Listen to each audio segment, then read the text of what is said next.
Hello friends, എല്ലാവർക്കും നമ്മളുടെ പുതിയൊരു വ്ളോഗിലേക്ക് വീണ്ടും സ്വാഗതം. പണ്ടൊക്കെ നമ്മൾ സ്കൂളിൽ പഠിക്കുന്ന സമയത്തൊക്കെ ഓരോ പാഠങ്ങൾ ഓരോ ചാപ്റ്റർ പഠിച്ചു കഴിയുമ്പോൾ നമുക്ക് പരീക്ഷകളാണല്ലേ, അത് പഠിച്ചാന്നറിയാൻ വേണ്ടിയിട്ട്. പിന്നീട് നമ്മൾ ജീവിതത്തിലേക്ക് കടന്ന് പഠനങ്ങളെല്ലാം മാറ്റിവെച്ച് ജീവിതത്തിലേക്ക് കടന്നു കഴിഞ്ഞപ്പോൾ പിന്നെ എല്ലാം ആദ്യം വരുന്നത് പരീക്ഷകളാണ്. അതിനുശേഷം നമ്മൾ അതിൽ നിന്നാണ് പാഠങ്ങൾ പഠിക്കാൻ തുടങ്ങിയത്. അപ്പോൾ അതാണ് പഠനകാലവും ജീവിതത്തിലേക്ക് വന്നു കഴിയുമ്പോഴേക്കുള്ള ആ ഒരു സമയവും തമ്മിലുള്ളൊരു വ്യത്യാസം അല്ലേ. ഈ കാണുന്നത് നമ്മുടെ റയൻ കൊച്ചിൻ്റെ ഷിപ്പാണ്. ഇവരിപ്പോൾ ടർക്കിയിലുള്ളതെന്ന് ഞാൻ പറഞ്ഞിരുന്നില്ല. ഏകദേശം 1 മാസത്തോളം ടർക്കിയിൽ കാണും. കാരണം ഇവരുടെ ഷിപ്പിൻ്റെ ഡ്രൈ ഡോക്കാണ്. 2 വർഷത്തിലൊരിക്കൽ ചെയ്യേണ്ട ഒരു കാര്യമാണ് ഇപ്പോൾ ഈ ചെയ്തുകൊണ്ടിരിക്കുന്നത്. അപ്പോൾ ഇത് വെള്ളത്തിൽ നിന്ന് കയറ്റി വെച്ചിട്ട് വെള്ളം ബ്ലോക്ക് ചെയ്ത് വെച്ചിട്ട് ഡ്രൈ ആയിട്ടുള്ളൊരു സ്ഥലത്താണ് ഇത് വെച്ചിട്ട് ചെയ്യുന്നത്. കാരണം ബോട്ടം വർക്കാണിത്. ബോട്ടം വർക്ക് എന്ന് പറയുമ്പോൾ ഈ ഷിപ്പ് വെള്ളത്തിൽ കിടക്കുന്ന ഭാഗങ്ങൾ അതാണ് ഇവിടെ ക്ലീൻ ചെയ്ത് പെയിൻറ്റ് ചെയ്ത് വൃത്തിയാക്കി ഇറക്കുന്നത് കേട്ടോ. അകത്തുള്ള വർക്കുകളെല്ലാം നമുക്ക് വെള്ളത്തിൽ ഷിപ്പ് കിടക്കുന്ന സമയത്ത് ചെയ്യാം. ഈ ഡ്രൈ ഡോക്ക് എന്ന് പറയുമ്പോൾ ഈ അടിയിലുള്ള ആനോഡ് പ്ലേറ്റുകൾ മാറ്റുക, ബാക്കിയുള്ള റെസ്റ്റ് എല്ലാം മാറ്റി അവിടെ പെയിൻറ്റ് ചെയ്ത് വൃത്തിയാക്കി ക്ലീനാക്കി ഇറക്കുക, അതാണ്. അപ്പോൾ ഇത് ചെയ്യുന്ന സമയത്ത് ഇവരല്ല ചെയ്യണത്, അതിൻ്റെ പണിക്കാരുണ്ട്, അവരാണ് വന്നിട്ട് ചെയ്യണം. പക്ഷേ ഇവർ അതെല്ലാം നോക്കി വേണ്ടത് പറഞ്ഞു കൊടുക്കണം. എന്തൊക്കെയാണ് ഇതിൻ്റെ പ്രോബ്ലങ്ങളെന്ന് നോക്കി അത് ചെയ്തത് ശരിയാണോ ഇതൊക്കെ നോക്കുന്നതാണ് ഈ കപ്പലിലെ ക്രൂവിൻ്റെ പണി, അല്ലാതെ ഇവരല്ല ചെയ്യുന്നത് കേട്ടോ. അപ്പോൾ റയൻ ഇങ്ങനെ അവിടെ എന്നെ ചെറുതായിട്ടൊന്ന് കാണിച്ചു തന്നാണ് കേട്ടോ. ഞാനിങ്ങനെ പറയുമ്പോഴേക്ക് റയൻ എനിക്ക് നിങ്ങളെ കാണിക്കാൻ വേണ്ടിയിട്ടൊക്കെ ഇങ്ങനെ ഒരു വീഡിയോ ക്ലിപ്പ് എടുത്താണ്. അല്ലാതെ റയൻ ഈ പറഞ്ഞ പോലെ ഒരു ഫോട്ടോ എടുത്തിട്ട് ഫേസ്ബുക്കിൽ പോസ്റ്റ് ചെയ്യുക, അല്ലെങ്കിൽ അവൻ്റെ DP ഒന്ന് മാറ്റി, ഇങ്ങനത്തെ കാര്യങ്ങളൊന്നും ചെയ്യില്ല കേട്ടോ. ഇവൻ എവിടെയെന്ന് പോലും ഇവൻ്റെ ഫ്രണ്ട്സിന് അറിയാൻ പറ്റില്ല. കാരണം യാതൊരു തരത്തിലുള്ള സ്റ്റാറ്റസും കൊടുക്കാത്ത ആളാണ് റയൻ. പിന്നെ ഇത് ഞാൻ കടന്നിട്ട് ഇങ്ങനെ പറയുമ്പോൾ എനിക്ക് വിട്ടു തന്നെയാണ് കേട്ടോ. സബ്സ്ക്രൈബേഴ്സ് ചോദിക്കുന്നതാ എന്നൊക്കെ പറയുമ്പോഴത്തേക്ക് എനിക്ക് വിട്ടു തരുന്നതാണ് കേട്ടോ. പിന്നെ ഇന്നത്തെ ദിവസം നമ്മുടെ വീട്ടിൽ ചേച്ചിയും ഫാമിലിയും വിസിറ്റ് ചെയ്തിട്ടുണ്ടായിരുന്നു. പക്ഷേ ഒരു സ്പെഷ്യൽ ഗസ്റ്റ് കൂടെ ഉണ്ടായിരുന്നു, ചേട്ടൻ്റെ പെങ്ങൾ അഡ്വക്കേറ്റാണ്, അഡ്വക്കേറ്റ് ജോസ്ഫിൻ. ഇവിടെ ഹൈക്കോർട്ടിൽ പ്ലീഡറായിരുന്നു, ഇപ്പോൾ സെൻട്രൽ ഗവൺമെൻറ് നോട്ടറിയാണ്. ആ ചുരിദാർ ഇട്ടിട്ടിരിക്കുന്നത് കേട്ടോ. അപ്പോൾ അങ്ങനെ ഇവരെല്ലാവരും കൂടി പള്ളികളിലൊക്കെ ഒന്ന് വിസിറ്റ് ചെയ്ത്, ഒരുപാട് പള്ളികളിലൊക്കെ ഇങ്ങനെ വിസിറ്റ് ചെയ്ത് ഉച്ചക്കൊരു ഭക്ഷണമൊക്കെ കഴിച്ച് വൈകുന്നേരം ഇപ്പോൾ നമ്മുടെ വീട്ടിലെത്തി. ഏറ്റവും അവസാനം നമ്മുടെ വീട്ടിലും കൂടിയിട്ട് ഈ വഴിയാണ് പോകേണ്ടിയിരുന്നത്. അപ്പോൾ അങ്ങനെ നമ്മുടെ വീട്ടിലും കൂടി ഒന്ന് വിസിറ്റ് ചെയ്തിട്ട് അവർ പെട്ടെന്ന് തന്നെ ഒരു ചായയൊക്കെ കുടിച്ചിട്ട് അങ്ങനെ അങ്ങോട്ട് പോയിട്ടാ.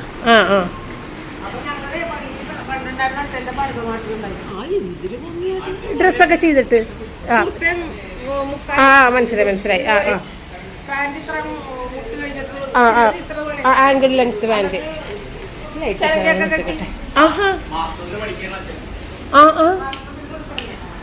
ഈ ഡാൻസിന്റെ എന്താണല്ലേ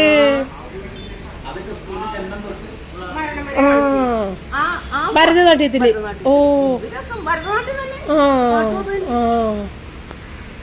അപ്പൊ വന്നതില് വലിയ സന്തോഷം കേട്ടോ ജോസ് ചേച്ചി. കേറാനായിട്ടുള്ള സമയം കണ്ടെത്തിയതിൽ ഓക്കെ മോനെ ഇടക്കൊക്കെ വന്നോട്ടാണോ മമ്മീനെ ഡാഡിനെയും കൊണ്ട്. നിങ്ങവിടെ തന്നെ തോന്നുന്നു. Okay bye. ഇപ്പൊ പൂവെല്ലാം ഇടുന്നുണ്ട്.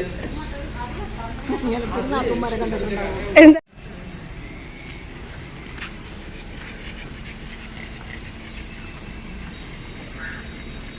അടക്കോ? ഞാൻ അടക്കണ? അപ്പൊ ശരി, ബൈ.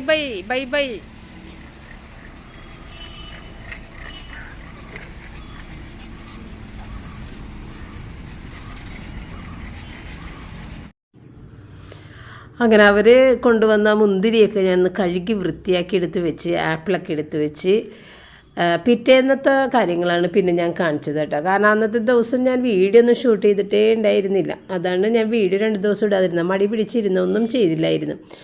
അപ്പോൾ രാവിലെ ബ്രേക്ക്ഫാസ്റ്റിന് നമ്മുടെ ഇൻസ്റ്റൻറ്റ് വെള്ളയപ്പം, തലേ ദിവസത്തെ മുട്ടക്കറി ഉണ്ടായിരുന്നു. ഇപ്പോൾ കഴിഞ്ഞ ദിവസം നമ്മൾ മുട്ടക്കറിയും പുട്ടും കഴിച്ചില്ലേ.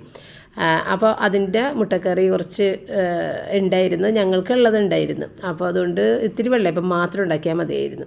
അപ്പോൾ ആദ്യം ഞാൻ ഇത്തിരി ചോറും പഞ്ചസാര ഉപ്പും കൂടി ചേർത്തിട്ട് ഒന്ന് അരച്ചതിന് ശേഷം അതിനകത്തേക്ക് അരിപ്പൊടി 1/4 കപ്പ് അരിപ്പൊടിയും ഇത്തിരി ഈസ്റ്റും ചൂടുവെള്ളവും കൂടി ചേർത്ത് നേരത്തെ വെളിച്ചെണ്ണയും കൂടി ചേർത്തിട്ടുണ്ടായിരുന്നു അടിക്കുന്ന സമയത്ത്. അപ്പോൾ വെളിച്ചെണ്ണയും കൂടി ചേർത്തിട്ട് നന്നായിട്ടൊന്ന് അരച്ചെടുത്ത് വെച്ച് 1 മണിക്കൂറിനുള്ളിൽ നമ്മളുടെ അപ്പം പൊങ്ങി വരും, അപ്പത്തിൻ്റെ മാവ് പൊങ്ങി വരും.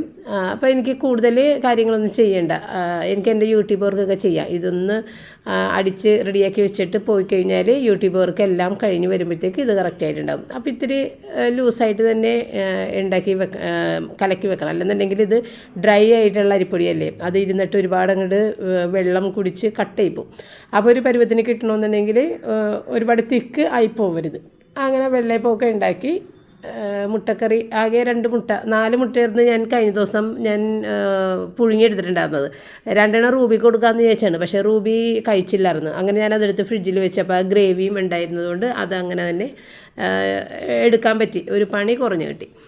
അപ്പോൾ ഒരു 10-11 ഇപ്പം ഭയങ്കര ചൂടല്ലേ, അപ്പോൾ അതുകൊണ്ട് ഞാൻ രാവിലത്തെ ബ്രേക്ക്ഫാസ്റ്റ് കഴിഞ്ഞ് കുറച്ച് നേരം കഴിഞ്ഞ് ചൂടൊക്കെ ആയി കഴിയുമ്പോഴത്തേക്കും പപ്പയ്ക്ക് ഒരുപാട് ജോലികളുണ്ടായിരുന്നു കേട്ടോ. അപ്പം ജോലി ചെയ്താകെ വേർത്ത് കുളിച്ച് അവിടെ വന്നിരിക്കണമായിരുന്നു. അത് കണ്ടു കഴിഞ്ഞപ്പോഴത്തേക്ക് ഞാനോട് തന്നെ പിന്നെ ഈ ഫ്രൂട്ട്സ് ഞങ്ങൾ 2 കൂടി ഇത് കഴിച്ചാൽ തീരില്ല, അതുകൊണ്ട് ജ്യൂസൊക്കെ അടിക്കണമെന്നുണ്ടെങ്കിൽ വേഗം കുറച്ചധികം കൊണ്ട് വേഗം തീരുകയും ചെയ്യും, നമ്മൾക്കത് കഴിക്കുകയും ചെയ്യാമല്ലോ എന്ന് വിചാരിച്ചിട്ട് ഞാൻ 2 ആപ്പിളും ഇത്തിരി മിക്സഡ് ഫ്രൂട്ട് ജ്യൂസ്, ഇത് പൈനാപ്പിൾ ഉണ്ടായിരുന്നു, പിന്നെ മുന്തിരി, ഇത് 3 കൂടി ചേർത്തിട്ട് പഞ്ചസാര ഇടൂല കേട്ടോ, പഞ്ചസാര ഇട്ട് കഴിക്കരുത് ശരിക്കും ജ്യൂസ്.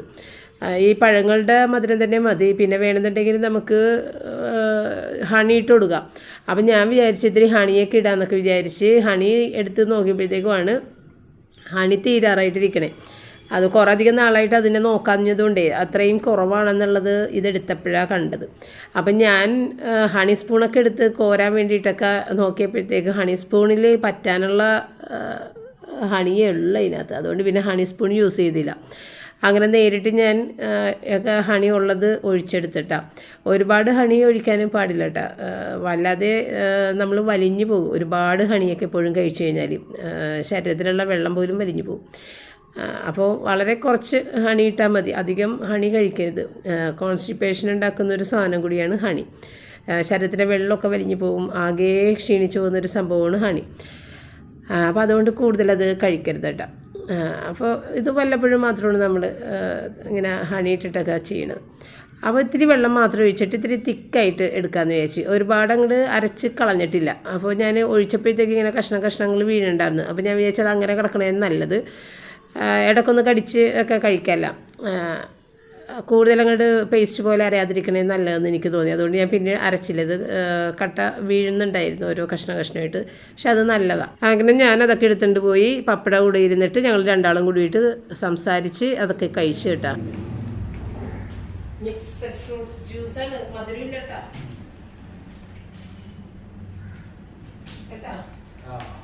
മധുരം ഇടൂല, ഹണി ഇത്തിരി ഇട്ടിട്ടുണ്ട്. കാരണം മധുരം ഇട്ട് കഴിഞ്ഞാൽ പിന്നെ അത് കുടിച്ചിട്ട് യാതൊരു കാര്യമില്ല. പിന്നെ പഴംപൊരി എടുത്ത്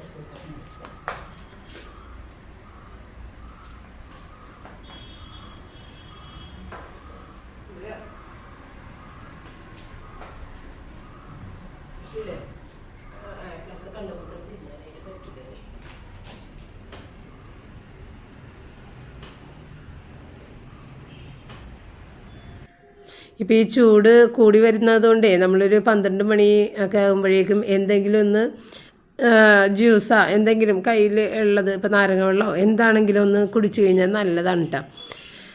നാരങ്ങ വെള്ളം ഡെയിലി കുടിക്കാൻ പാടില്ല, എങ്കിൽ തന്നെയും ഇടയ്ക്ക് കഴിക്കണം നല്ലതാണ്. പിന്നെ നാരങ്ങ വെള്ളം കുടിക്കുമ്പോൾ നമുക്ക് ഈ പ്രഷറിൻ്റെ കുഴപ്പങ്ങളൊക്കെ ഉണ്ടാവാതിരിക്കാനും നല്ലതാണ് കേട്ടോ. അതുകൊണ്ട് ഈ ഒരു സമയത്ത് എന്തെങ്കിലും ഈ ഒരു 11 മണി 12 മണിക്കൊക്കെ എന്തെങ്കിലും തണുത്ത കാര്യങ്ങളൊക്കെ കഴിക്കുമ്പോൾ, തണുപ്പെന്ന് പറഞ്ഞു കഴിഞ്ഞാൽ ഭയങ്കര ഐസ് കട്ട പോലെ കഴിക്കാനല്ല, ശരീരത്തിൻ്റെ ഉള്ളിൽ തണുക്കുന്ന രീതിയിലുള്ള എന്തെങ്കിലും സാധനങ്ങൾ, ഇപ്പോൾ വാട്ടർമെലൺ പോലെ എന്തെങ്കിലും അധികം തണുപ്പില്ലാതെ കഴിക്കണം. പക്ഷേ ഉള്ളിൽ ചെല്ലുമ്പോൾ നമ്മുടെ ശരീരം തണുക്കുന്ന രീതിയിലുള്ള എന്തെങ്കിലും കഴിച്ചു കഴിഞ്ഞാൽ നല്ലതാണ്. അപ്പോൾ ഒരു ശരീരം ഹൈഡ്രേറ്റ് ചെയ്ത് വെക്കണമെന്നുള്ളത് നിർബന്ധമുള്ള കാര്യമാണ് ഈ ഒരു സമയത്ത്, ചൂട് സമയത്ത്. അതുകൊണ്ട് വെള്ളം കൂടുതലുള്ള ഫ്രൂട്ട്സ് കഴിക്കാനാണ് ഡോക്ടേഴ്സൊക്കെ പറയണത്.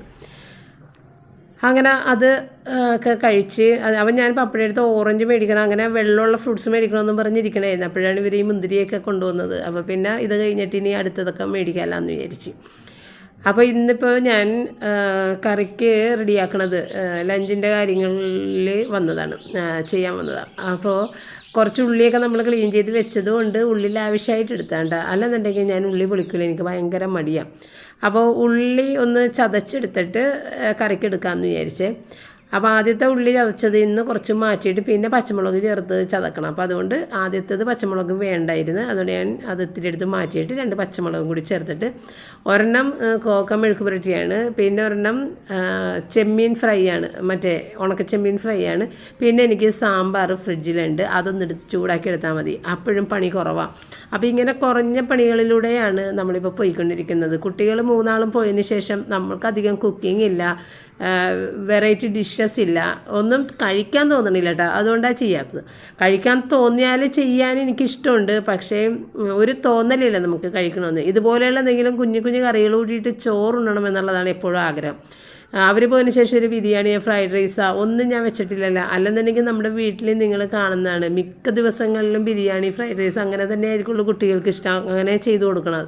പക്ഷേ ഇപ്പോൾ അതെല്ലാം നിർത്തി, ഒന്നും നമ്മൾക്ക് തോന്നണില്ല.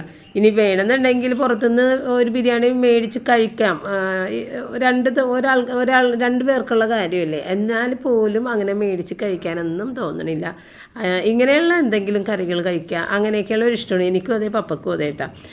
പപ്പയുടെ അടുത്ത് ഒരു ബീഫ് മേടിക്കട്ടെ എന്ന് വെച്ച് കഴിഞ്ഞാൽ വേണ്ട കഴിക്കാൻ തോന്നണില്ല, മേടിക്കണ്ടെന്നേ പറയുള്ളൂ. അങ്ങനെ നമ്മൾ കൂടുതലും ഇപ്പോൾ വെജിറ്റബിൾ തന്നെയാണ് കഴിക്കണത്. അപ്പോൾ ചെമ്മീനും ഒരെണ്ണത്തിനകത്ത് ഫ്രൈ ആക്കാനായിട്ട് ഇട്ടിട്ടുണ്ട്. പിന്നെ ഈ കോക്ക മെഴുക്കുരുട്ടി ഏതായാലും വെള്ളമൊന്നും ഒഴിക്കേണ്ട ആവശ്യമില്ല, നന്നായിട്ട് തന്നെ അതിനകത്ത് കിടന്ന് നല്ല ചൂടല്ലേ, അപ്പോൾ ചെറിയ തീയിലിട്ട് വെച്ച് കഴിഞ്ഞാൽ അത് അടിക്കൊന്നും പിടിക്കാതെ നല്ലതായിട്ട് വരും കേട്ടോ, ഈ കാസ്റ്റ് അയൺ പാത്രങ്ങളിൽ കുക്ക് ചെയ്യണതുകൊണ്ട്. പിന്നെ മറ്റേത് ചെമ്മീൻ വറുക്കുമ്പോഴത്തേക്കും അയൺ പാത്രങ്ങളായിരിക്കുള്ളൂ ഞാൻ എടുക്കുന്നത്, കാരണം അയൺ പാത്രങ്ങളാണ് അതിന് കൂടുതലും നല്ലത്. ഈ കാസ്റ്റ് അയൺ പാത്രത്തിൽ നമ്മൾക്ക് കൂടുതൽ എണ്ണ ആകും, അപ്പോൾ അതുകൊണ്ടാണ് നമ്മൾ അയൺ പാത്രം എടുക്കണം, അയൺ ഷീറ്റ് പാത്രങ്ങൾ. അപ്പം മിക്കവാറും ഈ ഒരു ചീനച്ചട്ടിയിലായിരിക്കുള്ളൂ ഞാൻ ചെമ്മീൻ വറുക്കണത്.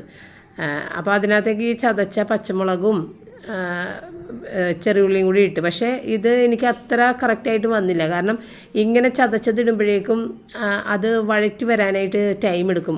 ഉപ്പിടുകയും ചെയ്യരുത് വഴറ്റുമ്പോൾ, ഫ്രൈ ആയി കഴിഞ്ഞതിന് ശേഷം മാത്രം ഉപ്പിടാൻ പാടുള്ളൂ, അല്ലെന്നുണ്ടെങ്കിൽ അതിനകത്തുനിന്ന് വെള്ളം ഇറങ്ങി അതങ്ങനെ കിടക്കും. ഉപ്പുമീൻ ചതച്ച് നമ്മൾ എടുക്കൂലേ, ഉപ്പുമീൻ സ്രാവ് ഉപ്പുമീനൊക്കെ ഇല്ലേ, അത് നമ്മൾ ചതച്ചെടുത്തിട്ട് ഉണ്ടാക്കണ ഞാൻ കാണിക്കാറില്ലേ, നല്ല പൊടി പോലെ ചതച്ചെടുത്തിട്ട് മിക്സിയിൽ. അതിന് ഈ ഒരു ചതച്ച ചെറിയുള്ളി നല്ലതായിരിക്കും, അത് എല്ലാം കൂടി ഇങ്ങനെ മിക്സായി കിടക്കുമ്പോൾ നല്ല ടേസ്റ്റ്. പക്ഷേ ഇത് ഉണക്ക ചെമ്മീൻ എനിക്കത്ര അങ്ങോട്ട് ഇഷ്ടപ്പെട്ടില്ല, കാരണം ഉണക്ക ചെമ്മീൻ ഇട്ടപ്പോഴത്തേക്കും അതിൻ്റെ ആ ക്രിസ്പിനെസ് നഷ്ടപ്പെട്ടു പോയി ഉണക്ക ചെമ്മീൻ്റെ. ഈ സാധാരണ സവാള അല്ലെങ്കിൽ ചെറിയുള്ളി ഇങ്ങനെ അരിഞ്ഞിട്ടാണ് ഞാനിത് ഫ്രൈ ചെയ്യണത്, അപ്പോൾ അത് കുഴപ്പമില്ല, നല്ല ക്രിസ്പായിട്ടിരിക്കുമായിരുന്നു. പക്ഷേ ഇതിനകത്തേക്ക് ഇങ്ങനെ ഇട്ടപ്പോൾ തന്നെ ഉണക്കച്ചെമ്മീൻ ഒന്ന് തണുത്ത് പോയ പോലെ ആയിപ്പോയിട്ടാണ്.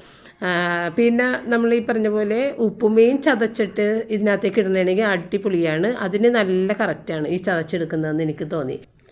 അങ്ങനെ ഞങ്ങൾ 2 ആളും ഊണെല്ലാം കഴിച്ച് അതിനുശേഷം കുറച്ച് നേരം റെസ്റ്റൊക്കെ ചെയ്ത്, ഇപ്പോൾ ഒരുപാട് സമയമുണ്ട് റെസ്റ്റ് ചെയ്യാൻ. അപ്പോൾ അങ്ങനെ റെസ്റ്റൊക്കെ ചെയ്ത് ഒന്ന് പുറത്തേക്കൊക്കെ ഒന്ന് വൈകുന്നേരം ഇപ്പോൾ ഒന്ന് കാറ്റൊക്കെ കൊള്ളാൻ ഇറങ്ങുന്നുണ്ട്. അപ്പോൾ ഈ ഒരു ഇത് നമ്മുടെ മണി പ്ലാന്റ് ഇപ്പോൾ അപ്പുറത്തെ വീട്ടിൽ നിന്ന് പിടിച്ച് വരണായിട്ട് എനിക്കിത് ഭയങ്കര ഇഷ്ടമാണ്. അപ്പോൾ അവർ നമ്മൾക്ക് ഡിസ്റ്റർബൻസ് ആണെന്ന് വിചാരിച്ച് ഇത് പൊങ്ങുമ്പോൾ ഒടിച്ച് കളയും. അപ്പോൾ ഞാൻ ഈ ഒടിച്ച് കളയല്ലേ, നല്ല ഭംഗിയുണ്ട് കാണാൻ എന്ന് പറഞ്ഞിട്ട് അങ്ങനെ നിർത്തിയേക്കുന്നതാണ് കേട്ടോ.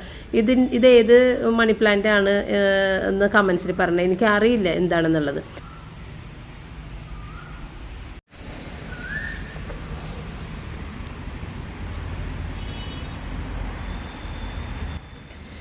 അപ്പോൾ ഇങ്ങനെ ഒന്ന് പുറത്തേക്ക് ഇറങ്ങി പൂക്കളൊക്കെ കണ്ടൊന്ന് ആസ്വദിക്കട്ടെ. ആ പൂക്കളില്ലെങ്കിൽ ഞാനിങ്ങാട് ഈ പ്രദേശത്തേക്ക് വരില്ല, ചെടിക്കിട്ട് നോക്കേയില്ല. അപ്പോഴൊക്കെ പപ്പയാണ് വെള്ളമൊക്കെ കൊടുക്കുന്നത് ചെടിക്ക്.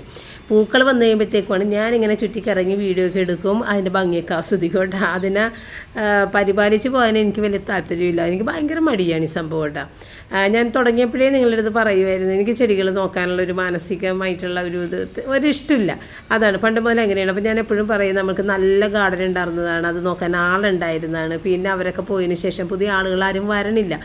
ഒരുപാട് തവണ നമ്മൾ ഫോൺ വിളിച്ചാൽ പോലും ആരും വരില്ല നോക്കാനൊക്കെ. കാരണം അവർ വലിയ വലിയ പണികൾക്കാവണം. ഈ ചെറിയ ചെറിയ പണികളൊന്നും അവർക്ക് വലിയ താല്പര്യമില്ല, അവർക്ക് ലാഭമില്ല എന്നാണ് പറഞ്ഞത്. അപ്പം നമ്മളുടെ ഇവിടെ പുല്ല്, നമ്മൾ ഇത്തവണ വെച്ച പുല്ല് കംപ്ലീറ്റ് പോയി. ഇപ്പം നമ്മൾ അതിനെ വെറുതെ മണ്ണായിട്ട് ഇട്ടേക്കണേണ്. ഇനിയിപ്പോൾ ഈ സമ്മറിൽ ആ കളകളൊക്കെ ഉള്ളിലുണ്ടെന്നുണ്ടെങ്കിൽ അതൊക്കെ ഒന്ന് ഉണങ്ങി തീരട്ടെ. അത് കഴിഞ്ഞിട്ട് നമുക്ക് ആർട്ടിഫിഷ്യൽ ഗ്രാസ് ഇതിൻ്റെ മീതയിൽ വിരിക്കാം എന്നാണ് ഇപ്പോഴത്തെ ഞങ്ങളുടെ പ്ലാൻ. കാരണം ഇതിൻ്റെ മെയിൻ്റനൻസ് എന്ന് പറയുന്നത് കറക്റ്റായിട്ട് ആൾ വന്ന് ചെയ്താലേ ആകുള്ളൂ, അല്ലെന്നുണ്ടെങ്കിൽ അത് നശിച്ചു പോകും. അപ്പോൾ ആളുകൾ വരാതെ ആകുമ്പോൾ പപ്പ കയറി പുല്ല് മുറിക്കേണ്ട ബുദ്ധിമുട്ട് അങ്ങനെയൊക്കെ വെച്ച് നോക്കുമ്പോൾ നമുക്ക് ആർട്ടിഫിഷ്യൽ ഗ്രാസ് ആയിരിക്കുള്ളൂ നല്ലതെന്നുള്ള ഒരു തീരുമാനത്തിലാണ് ഞങ്ങളിപ്പോൾ നിൽക്കുന്നത്. അതെനിക്ക് കമൻറ്റ് ബോക്സിലൂടെ ഇങ്ങനെ ഓരോരുത്തർ പറഞ്ഞു തന്നതാണ്. അത് ആർട്ടിഫിഷ്യൽ ഗ്രാസ് മതി, അപ്പോൾ ഇങ്ങനെ മെയിൻ്റെനൻസ് ചെയ്യേണ്ട ആവശ്യമില്ലല്ലോ, ആളെ കിട്ടുന്നില്ലെങ്കിൽ അങ്ങനെ ചെയ്യുമെന്ന് പറഞ്ഞു. അപ്പോൾ അതനുസരിച്ചിട്ട് ഞങ്ങളൊന്ന് അന്വേഷിക്കാൻ നിൽക്കുന്നുണ്ട്, എങ്ങനെയാണ് ഇതിൻ്റെ ചാർജസ് വരണമെന്നുള്ളതും എങ്ങനെ ഇത് ഫിക്സ് ചെയ്യാന്നുള്ളത്. അപ്പോൾ ചെയ്യണതൊക്കെ പപ്പ തന്നെ ചെയ്യുമെന്നാണ് പപ്പ പറയണം. പപ്പക്ക് ഭയങ്കര ഇൻട്രസ്റ്റ് ആണ് തന്നെയൊക്കെ കാര്യങ്ങൾ ചെയ്യാം. അപ്പോൾ പപ്പക്ക് തന്നെ ചെയ്യാം, പപ്പ ചെയ്യാമെന്ന് പറയുന്നുണ്ട്. പക്ഷേ എങ്കിലും എനിക്ക് അറിയില്ല അത് ആളെ വിളിച്ച് ചെയ്യിക്കണോ അല്ലെന്നുണ്ടെങ്കിൽ നമ്മൾ വിരിച്ചാൽ ശരിയാകുമോ എന്നൊന്നും എനിക്കറിയില്ല. അപ്പോൾ അറിയാവുന്ന ആളുകളും കമൻറ്റ് ഇട്ടോ തന്നെ നമ്മൾക്ക് ചെയ്യാൻ പറ്റുക എന്നുള്ളത്. അപ്പോൾ അത് സമ്മർ കഴിയട്ടെ എന്നിട്ട് ചെയ്യാം, സമ്മർ തീരാറാകുമ്പോൾ ചെയ്യാമെന്നാണ് പപ്പ പറഞ്ഞേക്കണത്. അതുവരെയും ഈ ഉണങ്ങിക്കിടക്കട്ടെ, ആ സ്ഥലം മഴയൊന്നുമില്ലല്ലോ ഇപ്പം, അപ്പോൾ കളകളൊന്നും പൊങ്ങി വരില്ല, അങ്ങനെ കിടന്ന് ഉണങ്ങട്ടെ, ഡ്രൈ ആകട്ടെ എന്നിട്ട് ചെയ്യാമെന്നൊക്കെയാണ് പറഞ്ഞേക്കണം. അപ്പോൾ നമുക്ക് എല്ലാ ചെടിയിലും തന്നെ പൂവുണ്ട് കേട്ടോ. ഇത് പപ്പ ബഡ് ചെയ്ത 2 കളർ പൂവായിട്ട് നിൽക്കണേ കേട്ടോ. 2 കളറിലാണ് ആ പൂ നിൽക്കുന്നത്. 2 ചെടിയല്ലേ, അപ്പോൾ 2 കളർ പൂക്കളാണ്. പിന്നെ ഇതിലൊക്കെ ഒരുപാട് പൂവൊക്കെ ഇടുന്നതാണ്, ഇപ്പം അങ്ങനെ അധികം പൂവില്ല. അപ്പോൾ ഓരോന്നിനെയും ഇങ്ങനെ പിള്ളേരുടെ താടിക്ക് പിടിച്ച് നോക്കണ പോലെ ഞാനിങ്ങനെ നോക്കിക്കൊണ്ടിരിക്കണേ കേട്ടോ. അപ്പോൾ ഈ പൂവ് എനിക്ക് ഭയങ്കര ഇഷ്ടം, ഭയങ്കര ഭംഗിയത് കാണാൻ. പക്ഷേ ചെറിയ ചെറിയ പൂക്കളാട്ടോ. ഇതൊക്കെ നമ്മൾ പുലവാണിപത്തി പോയി മേടിച്ച ചെടികളാണ് കേട്ടോ, ഭൂരിഭാഗം ഈ റോസിൻ്റെ. ഇപ്പോൾ ഒരു വർഷമായല്ല, ഇത്തവണത്തെ പുലവാണിപത്തിൽ പോകാൻ എനിക്ക് തോന്നിയില്ല, കാരണം ആളില്ല, ഞാൻ ഒറ്റക്ക് പോകണം. പപ്പനെ കൊണ്ട് പോയാൽ റൂബി ഇവിടെ ഒറ്റപ്പെട്ടു പോകും. അതുകൊണ്ട് ഞാൻ ഇത്തവണത്തെ പുലവാണിപ്പം ഞാൻ ഒഴിവാക്കി കേട്ടോ. കുറേ പേരായി ചോദിക്കണത് ചേച്ചി പോയില്ലേ എന്ന്. ഞാൻ പോയില്ല, കാരണം നമ്മളുടെ കൂടെ കുട്ടികളൊക്കെ ഉണ്ടെങ്കിലാണ് നമുക്കൊരു സന്തോഷം, അവിടെ ചെന്നിട്ട് ഇങ്ങനെ കറങ്ങി നടക്കാനൊക്കെ സന്തോഷം. അപ്പോൾ അതുകൊണ്ട് ഒരു സന്തോഷമില്ല, അങ്ങനെ പോകാനുള്ളൊരു തോന്നലില്ല, അങ്ങനെ പോയില്ല. അതെന്താണ്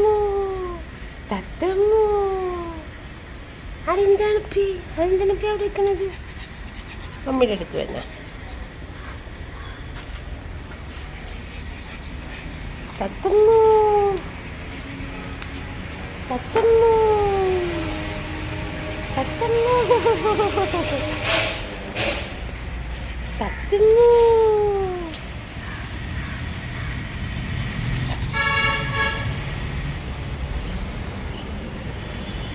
എവിടെ പോണാള്?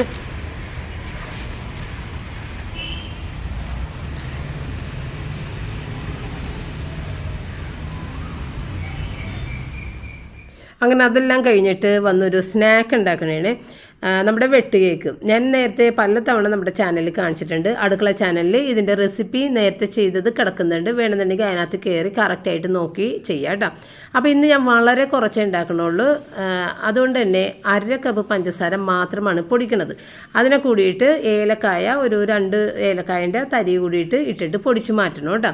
അപ്പോൾ ഇതിൻ്റെ ഒരു കണക്ക് പറയണമെന്നുണ്ടെങ്കിൽ 1/2 കിലോ മൈദപ്പൊടിക്ക് 1/4 കിലോ പഞ്ചസാരയും 3 കോഴിമുട്ടയും ഒരു ടേബിൾ സ്പൂണോ 2 ടേബിൾ സ്പൂണോ നെയ്യ്, അല്ലെന്നുണ്ടെങ്കിൽ ഏതെങ്കിലും ഓയിൽ, ഇത്തരം സാധനങ്ങളാണ് ഇതിന് വേണ്ടത് കേട്ടോ. ഇപ്പം ഞാൻ നേർപകുതിയാണ് ചെയ്യണത്. 1/4 കിലോ പൊടി 2 കപ്പ് മൈദക്കാണ് ചെയ്യണത്. 2 കപ്പ് മൈദക്ക് 1/2 കപ്പ് പഞ്ചസാര. എന്നിട്ടത് പൊടിച്ച് ഒരു ബൗളിലേക്ക് അങ്ങോട്ട് മാറ്റുക. എന്നിട്ട് പിന്നെ അതേ ജാറിൽ തന്നെ 2 കോഴിമുട്ട എടുക്കുന്നുണ്ട്. ഇപ്പം നമ്മൾ 1/2 കിലോ മൈദക്ക് 3 കോഴിമുട്ട എടുക്കുമ്പോൾ ഇതിന് ശരിക്കും പറഞ്ഞു കഴിഞ്ഞാൽ ഒരു 1.5 കോഴിമുട്ട മതി. നേർപകുതിയല്ലേ ഞാൻ എടുത്തേക്കണത്. പക്ഷേ എൻ്റെ ഈ ഒരു കോഴിമുട്ട രണ്ടും ചെറുതായിരുന്നുകൊണ്ട് ഞാനിത് 2 ഇട്ടിട്ടുണ്ട്. നിങ്ങൾ അത്യാവശ്യം വലിപ്പമുള്ള കോഴിമുട്ടയാണെങ്കിൽ 1.5 കോഴിമുട്ട എടുക്കാൻ പാടില്ല, ഒരു 2 കപ്പ് മൈദപ്പൊടിക്ക് ചെയ്യണമെന്നുണ്ടെങ്കിൽ. അല്ലെന്നുണ്ടെങ്കിൽ അത് കൂടുതൽ നനവ് വന്നു കഴിഞ്ഞാൽ കറക്റ്റായിട്ട് വരില്ല. കാരണം നമ്മൾ ഇതിനകത്ത് ഈ മുട്ടയുടെ ആ നനവിൽ തന്നെയാണ് പൊടി കുഴച്ചെടുക്കണം. പിന്നെ ഒരു ടേബിൾ സ്പൂൺ നെയ്യ് ഓയില ചേർത്ത് കൊടുക്കണം കേട്ടോ. നമ്മളിപ്പോൾ നെയ്യ നെയ്യൊക്കെ വളരെ കുറച്ചേ മേടിക്കണുള്ളൂ. നേരത്തെ നമ്മൾ 1 കിലോൻ്റെ നെയ്യിലാണ് എപ്പോഴും മേടിക്കുന്നത്. ഇപ്പം അങ്ങനെ നെയ്യ് ഉപയോഗിക്കണില്ല. അതുകൊണ്ട് നമ്മൾ ഇതുപോലെ കുഞ്ഞു ഡപ്പി, അത്യാവശ്യത്തിന് ഒരു കുഞ്ഞു ഡപ്പി മേടിക്കും, അത്രയേ ഉള്ളൂ കേട്ടോ. അപ്പോൾ അതിനകത്ത് നിന്ന് 1 ടേബിൾ സ്പൂൺ ഇട്ടിട്ടുണ്ട്. അതെല്ലാം കൂടിയിട്ട് ഒന്ന് അടിച്ച് എടുത്ത്, അപ്പോൾ ഈ മുട്ടയും നെയ്യും കൂടി അടിച്ചത് നേരെ പഞ്ചസാര പൊടിച്ചതിൻ്റെ അകത്തേക്കാണ് ചേർക്കേണ്ടത്. പഞ്ചസാര പൊടിച്ചതും ഇതെല്ലാം കൂടിയിട്ട് നന്നായിട്ട് ബ്ലെൻഡ് ആയതിന് ശേഷം ഇതിനകത്തേക്ക് നമ്മൾ 2 കപ്പ് മൈദപ്പൊടി ചേർത്ത് കൊടുക്കണം. ഈ ഒരു കണക്കിന് ചെയ്യണമെങ്കിൽ ഒരു 20 എണ്ണം വരെ നമുക്ക് വെട്ട് കേക്ക് കിട്ടും. അപ്പോൾ ആദ്യം നിങ്ങൾ ആദ്യമായിട്ട് ഉണ്ടാക്കുന്നവർ ഈ ചെറിയൊരു അളവിൽ ചെയ്ത് നോക്കിയിട്ട് കറക്റ്റ് ആയി കിട്ടണമെങ്കിൽ മാത്രം നിങ്ങൾ പിന്നീട് കൂടുതൽ അളവിൽ ചെയ്താൽ മതി. 1/2 കിലോക്കൊക്കെ ചെയ്ത് കഴിയുമ്പോൾ ഏകദേശം 40 എണ്ണം മീഡിയം സൈസുള്ള 40 വെട്ട് കേക്ക് കിട്ടും. ഇനി ഇതിനകത്തേക്ക് 2 നുള്ള് ബേക്കിംഗ് സോഡയും 2 നുള്ള് ഉപ്പ് കൂടി ചേർത്ത് കൊടുക്കണം. അപ്പോൾ ഇതിങ്ങനെ നേരിട്ട് ചേർക്കുന്നതിനേലും നല്ലത് മൈദയുടെ കൂട്ടത്തിൽ അരിപ്പയിലിട്ട് അരിച്ച് ചേർക്കുന്നതാണ് നിങ്ങൾക്ക് സേഫ്. അല്ലെന്നുണ്ടെങ്കിൽ ഇത് ഇളക്കുമ്പോൾ കട്ട ഇടക്ക് ബേക്കിംഗ് സോഡയുടെ ഉപ്പിൻ്റെയൊക്കെ കിടന്നു പോയാൽ അത് കഴിക്കുമ്പോൾ അത് കടിക്കുന്ന സമയത്ത് നമുക്ക് ഒരു കൊള്ളാത്തൊരു രുചി ഉണ്ടാവും. അപ്പോൾ അതുകൊണ്ട് ഈ മൈദ അരിച്ചെടുക്കുക. ഞാനിപ്പോൾ അരിച്ചൊന്നും എടുത്തിട്ടില്ല, അതുകൊണ്ടാണ് നേരെ ഇട്ടത് കേട്ടോ. അപ്പോൾ നിങ്ങൾ അരിപ്പയിടത്തേക്ക് മൈദപ്പൊടിയും സോഡയും ഉപ്പും കൂടി ചേർത്ത് കേക്കിനൊക്കെ ഇടഞ്ഞെടുക്കൂലേ, അതുപോലെ ഇട്ടാൽ മതി കേട്ടോ. അപ്പോൾ പിന്നെ പേടിക്കേണ്ട കാര്യമില്ല, എല്ലാ സ്ഥലത്തും ഒരുപോലെ വരും. അപ്പോൾ ഞാൻ ഇതെല്ലാം കൂടി ചേർത്തിട്ട് ഒന്നങ്ങോട്ട് കുഴച്ച്, അപ്പോൾ ഇങ്ങനെ കുഴച്ച് വരുമ്പോഴത്തേക്കും നിങ്ങൾക്ക് തോന്നും ഇതിനകത്ത് ആവശ്യത്തിനുള്ള വെള്ളമില്ല എന്നൊരു തോന്നൽ വരും. അങ്ങനെ തോന്നൽ ഉണ്ടായാൽ നിങ്ങൾ ചിലപ്പോൾ ഇത്തിരി വെള്ളം ഇതിനകത്ത് ചേർക്കാൻ ശ്രമിക്കും. അങ്ങനെ ചെയ്യരുത്. അങ്ങനെ ചെയ്യുമ്പോൾ ഇത് കുഴച്ച് അവസാനമാകുമ്പോൾ ഭയങ്കര വെള്ളം പോലെ ആയിപ്പോവും. കാരണം ഇത് മൈദപ്പൊടിയാണ്, പെട്ടെന്ന് തന്നെ വെള്ളത്തിൽ കുതിരുന്ന ഒരു സാധനം. അപ്പോൾ അതുകൊണ്ട് ഒട്ടും തന്നെ വെള്ളം ചേർക്കണ്ട കേട്ടോ. അപ്പോൾ ഇത് ഞാൻ ഇത്തിരി ഫുഡ് കളർ ചേർത്തതാണ്, അത് ആവശ്യമില്ല. ഞാൻ വീഡിയോയിൽ ഒരു കളർ കിട്ടട്ടെ എന്ന് വിചാരിച്ച് മാത്രം ചേർത്താണ്. നിങ്ങൾക്ക് മഞ്ഞൾപ്പൊടി ചേർത്താൽ മതി. മഞ്ഞൾപ്പൊടി ചേർത്താണ് ഞാൻ അടുക്കള ചാനലിലൊക്കെ ചെയ്തിട്ടേക്കണത് കേട്ടോ. ഫുഡ് കളർ ചേർത്തിട്ടില്ല. അപ്പോൾ ഫുഡ് കളർ വേണ്ട, മഞ്ഞൾപ്പൊടി ചെറുതായിട്ടൊന്ന് ഇട്ട് കൊടുത്താൽ മതി. കളർ വേണമെന്നുണ്ടെങ്കിൽ, ഒരു ഭംഗി തോന്നണമെന്നുണ്ടെങ്കിൽ. അപ്പോൾ അതിൻ്റെ അകത്ത് ഏലക്കത്തരി പൊടിയാതെ കിടക്കണേ. ഞാനത് മിക്സിയുടെ ജാർ ഇത്തിരി വലുതാണ് എടുത്താറുന്നതേ. അപ്പോൾ 1/2 കപ്പ് പഞ്ചസാരയിലേ ഉള്ളൂ. അപ്പോൾ ചെറിയ ജാറിലിട്ട് ചെയ്യണമെങ്കിൽ നല്ല ഫൈൻ പൗഡറായിട്ട് ഏലക്കയും കൂടി ചേർന്ന് പൊടിഞ്ഞ് വന്നേന്.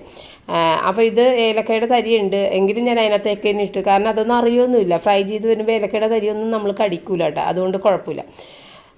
എന്നിട്ട് നമ്മളതിനൊരു 15 മിനിറ്റ് മാറ്റി വെച്ച് കേട്ടോ, ഒന്ന് സോഫ്റ്റ് ആകാൻ വേണ്ടിയിട്ട്.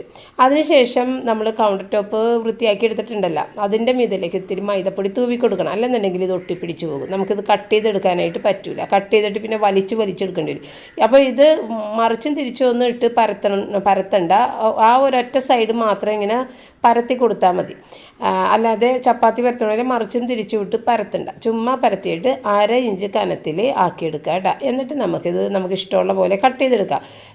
സാധാരണ നമ്മുടെ ചായക്കടയിലും ബേക്കറിയിലും ഒക്കെ, പണ്ടത്തെ ചായക്കടയിലൊക്കെ പോയിട്ടല്ലേ ഇത് കഴിക്കണത്. ഓലയുടെ ചായക്കടയൊക്കെ ഇല്ലേ, ഞാൻ പണ്ട് ഓർക്കുന്നുണ്ട്.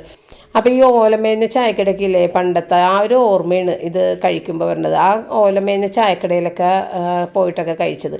പണ്ടത്തെ കാലത്ത് എൻ്റെ അമ്മയുടെ നാട്ടിലും അപ്പച്ചൻ്റെ നാട്ടിലൊക്കെ പോകുന്ന സമയത്ത് അവിടെയൊക്കെ അവർ ബന്ധുക്കൾ നമ്മളെ കൊണ്ടുപോകും ഈ ഓലമേഞ്ഞ ചായക്കടയിലൊക്കെ. അപ്പം ഞങ്ങൾ സിറ്റി ലൈഫ് ആസ്വദിക്കുന്ന ആളുകളല്ലേ, അപ്പം ഞങ്ങൾക്ക് അവിടെ ഓലമേഞ്ഞതൊന്നും കാണാൻ കിട്ടില്ല. നല്ല നല്ല റെസ്റ്റോറൻറ്റുകളൊക്കെ ഉള്ളത്. അപ്പോൾ ഈ ഗ്രാമത്തിലൊക്കെ ഇങ്ങനെ ഓലമേഞ്ഞ അവിടെയൊക്കെ പോയിട്ട് നമുക്ക് പാലും വെള്ളം എന്ന് പറയും. കുട്ടികൾക്ക് ചായ തരൂല, പാലും വെള്ളം മേടിച്ച് തരും. പാലും വെള്ളം എന്ന് പറഞ്ഞാൽ പാലും വെള്ളവും ഈ വെട്ട് കേക്ക്, പിന്നെ ശർക്കര വട്ടയപ്പം, അങ്ങനത്തെ സംഭവങ്ങളൊക്കെ ഇരിക്കുള്ളൂ അവിടെ ഉണ്ടാവുന്നത്. അപ്പോൾ ആ കൂട്ടത്തിൽ ഈ വെട്ട് കേക്ക് കഴിക്കുമ്പോൾ ആ ഒരു ഓർമ്മയാണ് എനിക്ക് മനസ്സിലേക്ക് വരുന്നത്.